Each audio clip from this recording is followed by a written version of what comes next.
जाते हैं हम टीनेजर्स की तरफ, यानी कि अब आप चले जाएं 14 से लेके तो अब 20 तक चले जाएं। 20 तो टीनेजर नहीं होता, लेकिन अडल्ट ही हो गए एक तरह से बच्चे। इस्लामिकली हम उनको अडल्ट ही कंसिडर करेंगे।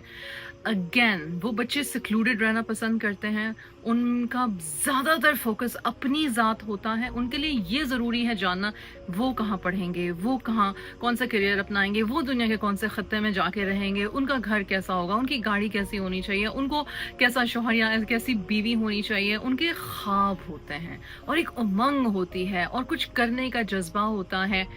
बज़ाहिर नज़र ना भी आ रहा हो तो भी उनकी बहुत सारी ख्वाहिशात होती हैं, बहुत सारी उनकी ड्रीम्स एंड होप्स होते हैं।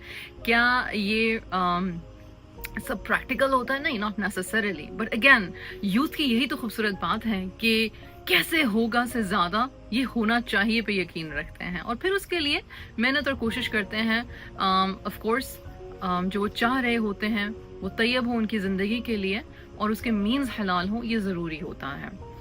ऐसे में बच्चों को जब आप काम देते हो, जैसे फॉर एग्जांपल बच्चा है वो सारे दिन से अपने कमरे में है और आपको पता है कि वो पढ़ रहा है, लेकिन अब वो पढ़ के बाहर निकला तो आपका दिल है कि अब आप उसके साथ घर के कोई काम शेयर कर लो या आप वेट करो कि उसको कोई जिम्मेदारी दे दो ताकि आपका थोड़ा सा वर्कलोड कम हो जाए। तो बच्चा जो है वो मुंह बनाता है, चिढ़ता है, वो कहता है कि क्यों ये ज़रूरी है, मैं क्यों करूँ, मैं इसीलिए नहीं आप लोगों के साथ आके बैठती या बैठता क्योंकि आप लोगों ने मुझे काम ही दे देने होते हैं। अब ये एज ऐसी है जहाँ पे वो अपनी ज़ात से बाहर निकल के दूसरों के साथ या घर के कामों में या किसी भी तरह से जो जिसको कहते हैं ना मिलजुल के करना, उसमें थोड़ा सा झिझकते हैं। इसलिए क्योंकि ये एक सेल्फिश स्टेज है, ये नहीं कि ये अहमकाना स्टेज है, ये नहीं कि ये वो जानबूझ के सेल्फिश है।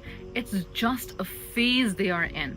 15, 16, 17 खास करके once they turn go towards 18 थोड़ा सा मिजाज में बेहतरी आती है। 19 उससे ज़्यादा बेहतरी आती है। 20 अल्हम्दुलिल्लाह अगर आपका कनेक्शन अच्छा है, उनकी अटैचमेंट आपके साथ अच्छी है, आपकी कम्युनिकेशन उनके साथ अच्छी है, आपके घर के जो वैल्यू सिस्टम है वो सेट इन है, आप अच्छे रोल मॉडल्स हैं, तो चांसेस यही हैं ज़्यादा से ज़्यादा कि माशाल्लाह they will be very responsible, confident, emotionally safe and emotionally engaging positive adults इंशाल्लाह ताला।